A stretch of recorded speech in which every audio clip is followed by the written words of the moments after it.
What's up, gaming heroes, and welcome back to another awesome World of Warcraft video. Today's video, we're back with a Mythic Plus run. This one is a plus 18 Court of Stars. It was an interesting run, and generally we did really well. I'm very excited to show you this video. So without further ado, let's jump into the video.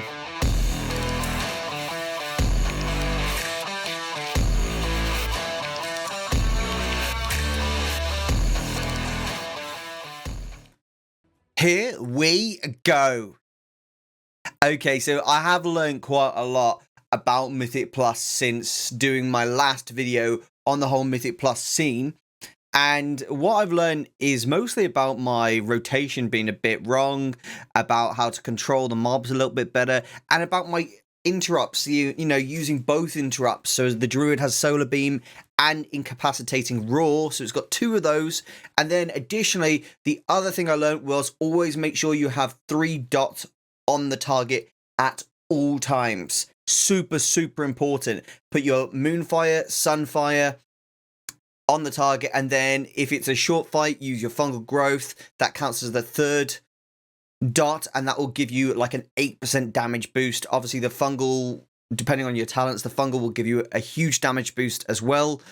So it's depending on that situation. If it's a longer fight, you use Stellar Flare, but in this situation I will just go ahead and smash them down with 3 dots. So right now I'm making sure Stellar Flare is on the target, Moonfire, Sunfire. Now you can see on the actual screen now that I've got a debuff on the target, which is giving me a 8% damage boost. See that little purple icon? That's what that is. Gives you a huge damage boost. So you always need to make sure you got 3 dots on every target. It's just so useful. You'll get huge damage as a result. Now here, the start of the dungeon, I'm not gonna lie, my damage was really bad.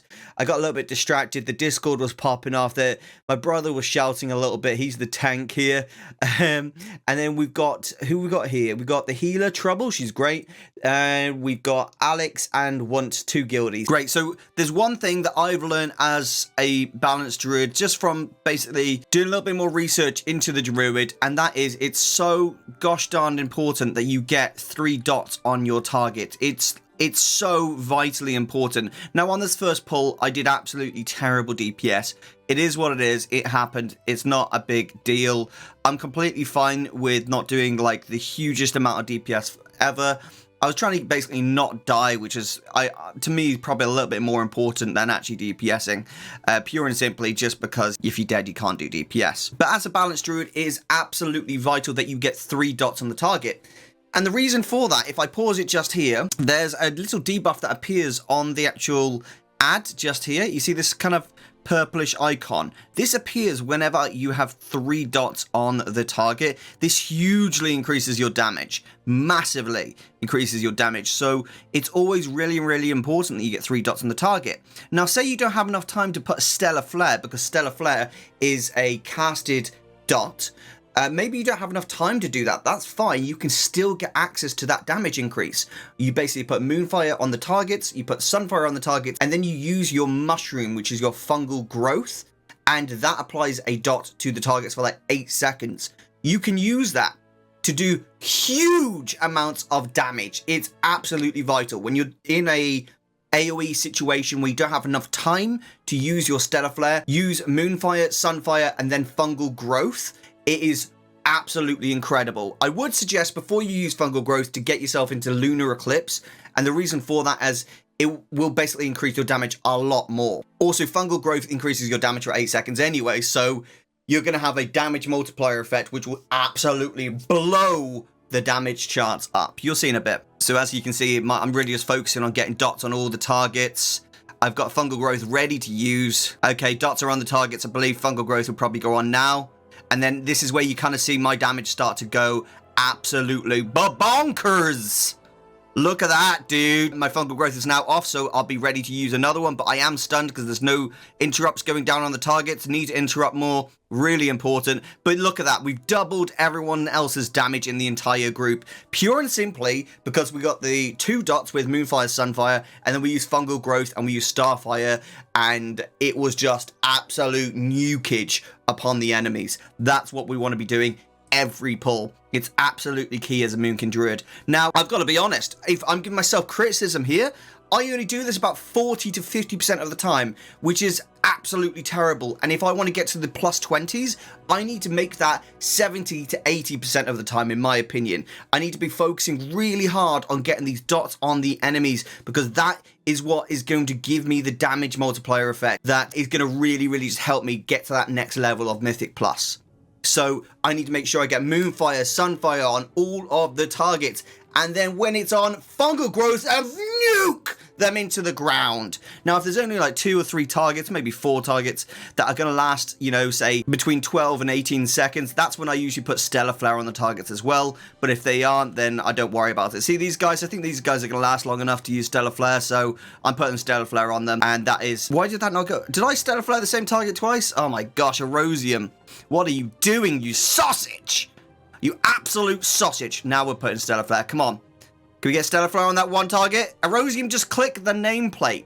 Just click the nameplate, bro. All you have to do is click the gosh darn nameplate, Erosium. Please, for the love of goodness gracious me. Click it now. Click it. Never mind. It doesn't matter. It's okay. So, a lesson I've learned about applying dots is clicking the actual nameplates themselves is an absolutely incredible way of applying dots to the target. I really suggest doing that. Okay, so now we're starting the boss fight. This is going to be interesting. Do we have an alchemist? I don't believe we do. And I believe my brother was saying to me, can you try and turn the one on the right on? But the only problem with that was the patrol started to turn around. And I honestly felt like I was going to pull. And the second I felt like I was going to pull, I just didn't want to risk it for a chocolate biscuit. Sometimes the chocolate biscuit just isn't really worth it. By the way, for anyone that ever's wondering why I've put my finger to my ear, it's because my hearing aid here sometimes slips out, and it is really annoying. Brilliant! Okay, now I'm getting my 3 dots on the target. I've got 4 dots on the target right now, so I've got a big damage buff right now. This is absolutely perfect. I would say I need to probably move my bigwigs up a bit, because I think my bigwigs is covering the nameplates too often. So what I might do is actually move that to the side, just so it's out of the way a bit more, because at the moment that's clearly a problem. Now, there's a debuff in a second that you can either get dispelled or you can just jump 3 times and it removes it. So it's a really good tip on this point of the boss to actually use that. Now, as I am in a Mythic Plus build, I am naturally going to have lower damage on boss fights, but that's not an excuse here. I should really be between 60. So you see that I got dispelled there. To remove that debuff, you can actually just jump 3 times and it will remove it. Right now, I need to get a 3rd debuff on. Boom, it's on. Brilliant. And I'm still I still got everything. I could have popped a battle potion here to increase my damage, which I probably should have, to be fair, because if I want to time the key, you should be popping battle potions. But generally, this is really, really good here. Everything's going well. So I'm jumping now to get rid of the debuff. Excellent. That's superb.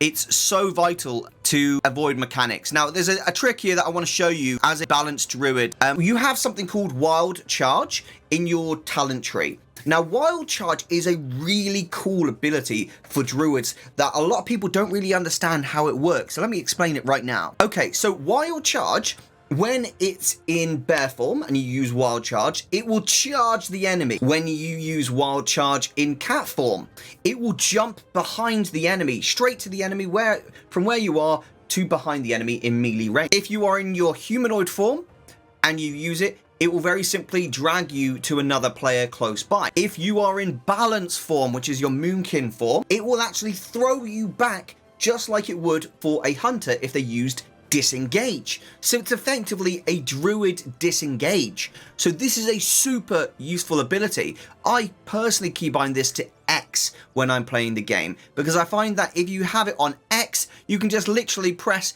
X to go backwards, and because it's under the S key, you very simply know intuitively that it is backwards. S, X, S, X. So to run backwards or backpedal, you press S, and to jump back, you press X, just under it. That's personally for me, really, really works well. So that's what you can see I often use when I'm fighting mechanics. Generally, we're doing a pretty good job here. I am a little bit better at using my Elun's Fury or Fury of Elun, way more often than I used to. I had a big problem with that in the last analysis video, and I really picked up on that and learned my lesson from that, because it's not become much of a problem since. Now, this priest, I've got to say, is doing a bloody amazing job of dispelling the debuff before we even need to jump. Like, usually in groups, I have to jump to remove that debuff. And this priest is like, nah, mate, you don't have to jump at all. Don't worry about it, mate. You just stand there and look pretty doing DPS, mate.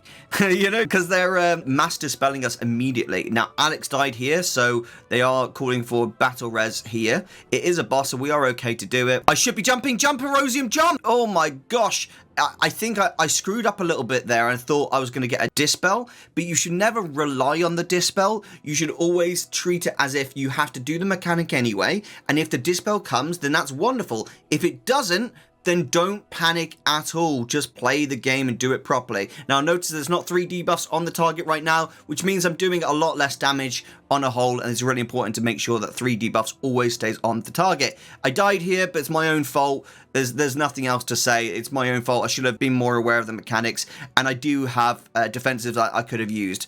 So it's my own fault there completely. If you can go into bear form and use your heal, your frenzy regeneration, you've got a defense. So I should have used that as my own fault. Okay, so this next part is quite a dangerous part. And the reason for that is the imps are absolutely nightmares. These imps do so much damage to the group. You have to interrupt them. You have to stun them. You have to do anything you can to prevent them from casting a spell on your group. They do too much damage to leave them alone. So it's really important to figure out who's interrupting and what interrupts you've got available. The Druid interrupt here is really, really gosh darn good. It's amazing how good the interrupt is. Unfortunately, mine's on cooldown right now because I used it on the previous ad. But a lesson here is I won't use it on that big ad. I'll save it for the imps. Okay, so now I'm hoping that my interrupt is going to be off cooldown for the next group of imps that we've got coming up in a minute.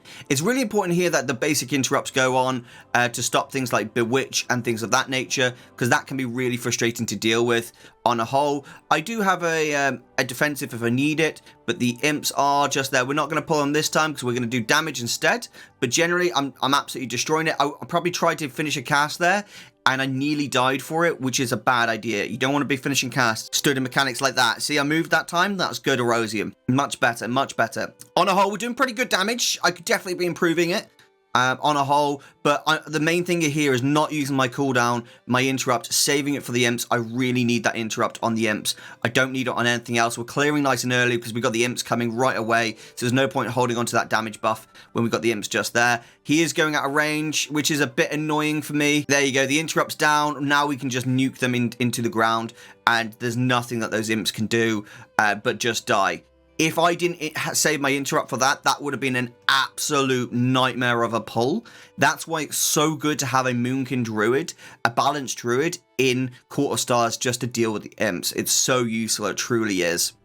Okay, so with the Fellbound Enforcer, obviously you want to get yourself on a corner of any building, and then you just want to get line of sight every time they cast Fell Detonation. It's really, really simple. Stand near a corner every time he casts Fell Detonation. At halfway through the spell, get behind the corner. Like now, see, I used my Wild Charge to disengage backwards, and that was okay. So the tank has to reposition now. It came too far. But generally, this is super easy. And the Fury Warrior is popping off. I don't know why he's popping off in a single target mob. He'd probably do a lot more damage if he was using those cooldowns on AoE mobs. He's probably wasting cooldowns on single target, and it's probably really hitting his DPS low. But who knows? I mean, I do know because I have a Fury Warrior ult. Boom. Now, you probably have seen as well, I've changed to a weak aura, and I've changed the type of weak aura that I'm using now. So that my weak aura shows me all the information I really need, and generally it really helps me. So if you want this weak aura, let me know, and I'll put it in the comment section, or I'll set up a page on my website. I actually took this weak aura from another site and then changed it and added a couple bits that I needed to see, and generally I think it works really, really well. So it's quite condensed. I like a condensed weak aura. It works well for me, that does. So this is working really well for me. I am popping off the damage there. I did just crit like 120k, which was pretty nice. Okay, yeah, everything's going well here. The one thing to watch out with the Scream of Pain is just be careful of your casting whilst they're doing that. Okay, we've got another pack of imps, and I do have an interrupt available, so we've got to be careful here because the imps do go in a circle here, so it could always be an idea just to clear the imps first, because we're now going to fight them at the same time. That's probably something the tank can work on if they don't want to fight the imps at the same time, is just make sure you grab the imps before you do the next pack. But generally we're okay because obviously we've got my Druid interrupt, which silences them for 8 seconds. Absolutely incredible. Now here's another tip. I'm just going to pause for a second. Another tip, a lot of Druids especially don't know, but you actually have 2 interrupts as a Druid. You have your silence interrupt, which is your cone of silence, so to speak, your solar beam for balanced Druids. And then you can also, on my F4 key that you can see, which is above these 3, you can actually see that I have incapacitating roar. This is a melee interrupt, so all you have to do is to get into melee range, press that, it automatically changes you into bear form and uses the ability. You don't need to change into bear form, then use it, you just press the ability and it does it for you. It's quite a good ability, and then you can just switch back into Moonkin form and continue doing damage. Really useful ability. Highly suggest you start to use it because that will set you apart from average Moonkin players to good ones. 2 interrupts, boys. I mean, this mob is much the same as the previous one. Pretty much just nuke it down and nuke it down, and the same for the next mob as well. It's just a nuke it down situation. Interrupt when you need to interrupt, and that's it. Again, with this mob, very important to stand on a corner. When Fell Destination goes off, you move around the corner. That's how simple it is. Same thing again, over and over again. When the Fell Destination comes through, very much just get around the corner, get out of line of sight. Clear nice and early on this mob because it can be a bit of a difficulty to clear last second. See, those people nearly just died there. The warrior very nearly died because of the late clear. It's not a problem, just be careful with that on a whole. Okay, so this one is quite an interesting one. You do need to be quite careful because there's 2 mechanics to watch for as a Druid. He's always going to jump on you or probably close to you. You need to be really careful of where you stand on this fight. He's often going to be jumping to you. You don't want to accidentally pull the mobs behind you. So to my left behind me, there are mobs there. So I need to be really careful not to pull those, and he will jump to me pretty often because I'm always going to be the one at ranged, right? Now, apart from that, you also want to be careful of this shockwave. The shockwave on this looks smaller than it is. It is a slight cone, but just be warned that, you know, don't stand in front of him at all. Always stand further away from him, and that way you will never have that problem. See, this time I chose to jump forward rather than backwards again because there are mobs over there that I would have probably pulled if I jumped backwards again. Now, we have pulled mobs here. Not quite sure how that happened, but maybe that was intentional because we do need like a little bit more percent. I was very close to not moving there. Got to be a little bit more cautious there. I've got to make sure I get 3 dots on all targets because that's a bit silly. I'm losing quite a lot of damage on them not having a 3rd dot on that other target. So I need to be a bit more cautious of that on a whole. Okay, so this next boss is an absolute nightmare and I absolutely hate this next boss. The reason for it is, for some reason, just the amount of damage it does is absolutely ludicrous. It doesn't matter if you do mechanics perfectly every time, you still take tons and tons of damage. And it is such a nightmare. You have to use your defensive cooldowns really well on this next boss. And it's just generally a bit of a difficult one for me, and I really hate it for that reason. I could have used an interrupt there to silence both of those targets. There you go, I used the interrupt. Unfortunately, because I used it late, it means that I'm not going to have it for 54 seconds, which is when I'm going to need it for the boss. So that was a bit of an error in judgment in using it too quickly. Okay, resurrecting the priest. So it's this moment here where you need to be careful because all of the imps spawn. Boom. They spawn. Get your dots on immediately. Destroy them immediately. Look at the amount of damage that they do. It doesn't even matter that you're not stood in anything. They just do so much damage. It went down to 20% health. You got to be so careful. Yeah, this is it again. Boom. Use a defensive cooldown Erosium. I didn't use it for defensive cooldown. Big damage coming in here. Need to be using defensive cooldowns right now. I need to use them preemptively, not reactionary, which is my problem here. So I need to make sure that I'm using them more often. It's my own fault. It's my own fail. I need to be really, really careful on using those. I need to clear nice and quickly. There you go. They're back up again. But the problem is here, not using my defensive again. Erosium, you really need to improve at using your defensives. And I died. Obviously, I died because I didn't use defensives. And the problem is with me, on a whole, is I've become a bit of a reactionary player because of raiding.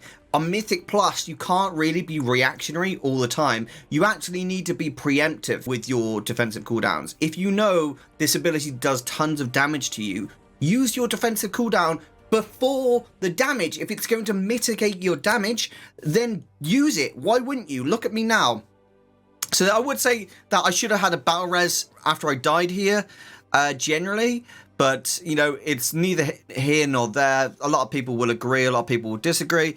It could be a good idea to save it for the other boss, but generally, it's my own fault for not using a defensive cooldown here. On a whole, I should have used a defensive cooldown, so I failed that mechanic. I was really upset at failing that mechanic because I was doing well on the DPS until that happened, so I was getting a little bit tilted towards the end of this dungeon, 100%. But yeah, I could have used a defensive cooldown to help with the healing there, and I think that would have been a good idea.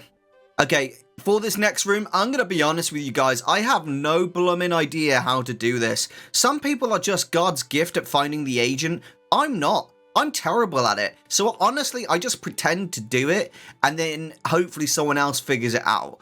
Honestly, I'm not even going to lie. That's what I tend to do. It's really bad that I do it like that, but I really don't know what I'm doing. And I'm quite embarrassed to say it to the group. So I just kind of like, oh yeah, clicking that one.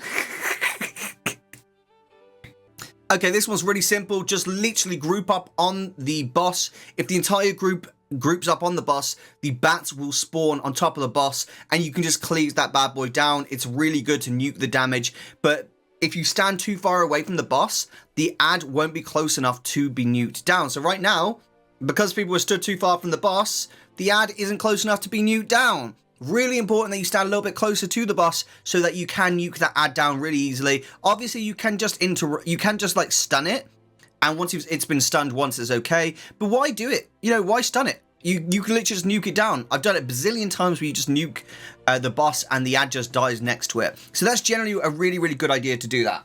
Okay, it's really, really important here that when the boss gets to about 10% health, you send someone to the door. Now, this can be between 5 and 10%. Depends how fast the person is. I'm extremely fast. So honestly, the boss could die, and then I could still get to the door before they loot the key.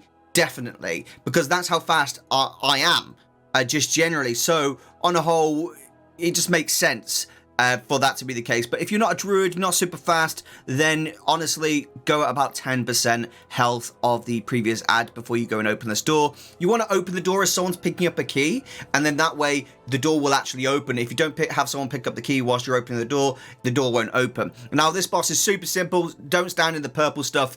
Don't get hit by whirlwinds, and you'll win a chicken dinner. We are nuking the boss. We've got 5 minutes and 40 seconds to kill this boss. So hopefully we can do it. Okay, first is first noticing, I've not used Fury of Alone, boom, used it. Now it's time to nuke. This is where the damage is going to pop off. I'm trying to make up the damage. I'm trying to make up the loss. My loss of damage was big earlier, so I need to pick up the numbers. Erosium, get Sunfire on the target. Get Stellar Flare on the target. Boom, beautiful. Excellent. Keep Rattle the Stars on the target. This is it. Beautiful. Keeping it going, Erosium. Keeping it going. That's it. That's what I like to see. Nuke it down. Nuke it down. Keep going. Preemptively use cooldowns. Sunfire. Sunfire. Don't wait. Use your Sunfire, you sausage. Sunfire. Sunfire. You're missing damage. Huge numbers. Oh my gosh. No wonder I had low damage on this boss. Sunfire wasn't on the target for ages, Erosium. What are you doing? Okay. Keep going. Keep going. Keep going. Final boss, come on, he's half health, keep nuking. We want to time this key. All right, Sunfire again, Erosium, Sunfire. Sunfire, oh, Sunfire the last second. I like that, that was cheeky. Fury of Alone, get it on there. Let's get a Fungal Growth on there and blast down this damage. Come on, Fungal Growth, yes, yes, yes, blow it down. Beautiful, okay, what we got on there? There's a Stellar Flare missing off the target. Get Stellar Flare on the target, please, Arrow. Beautiful. Moonfire on the target. Moonfire on the target. Come on. Moonfire. Moonfire. Moonfire. That's it. Okay, I've got to be a bit quicker with that stuff, but generally it's okay. And then we're going to really nuke when we use the Incarnation Chosen of Alone. Incarnation Chosen of Alone, dude. I can see it. Use it. Boom. Big damage numbers. Big damage numbers. That's it. That's it. Beautiful. Now just literally nuke into the ground until he's dead in the face. When he's dead in the face, kill him some more and you will definitely kill him. 3 minutes. 3 minutes to kill this boss. I think we can do it. I think we can do it as long as we don't wipe. Come on, dude. Come on. Push it, push it, push it harder, faster, more intelligent, stronger. Make sure your position's good. That's it. Nice. Use your defensive cooldowns as and when you need it. That's it. Keep it going. Keep it flowing. Get Moonfire back on the target. Moonfire now. Yeah, beautiful. That was a really nice Erosium. Get Sunfire back on. Okay, get back into Lunar Eclipse. Lunar Eclipse, come on. You're missing a Lunar Eclipse right now. Get back into Lunar. Beautiful. Then nuke.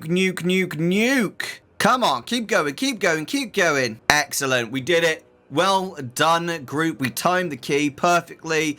I'm really, really happy. You learned a few new lessons there. Got a piece of loot. Winner, chicken dinner. I'm not going to use it, but nevertheless, still cool to get that. Damage is pretty close. I died, and that's probably why I was the lowest DPS there, but I could really improve. I should be on like 60 to 70k, not 51k. But that's a lesson for the future. Generally, I really hope you guys enjoyed this video. If you did, do me a favor and smash that like button, click subscribe, and I'll see you in the next one. This is Erosium, out.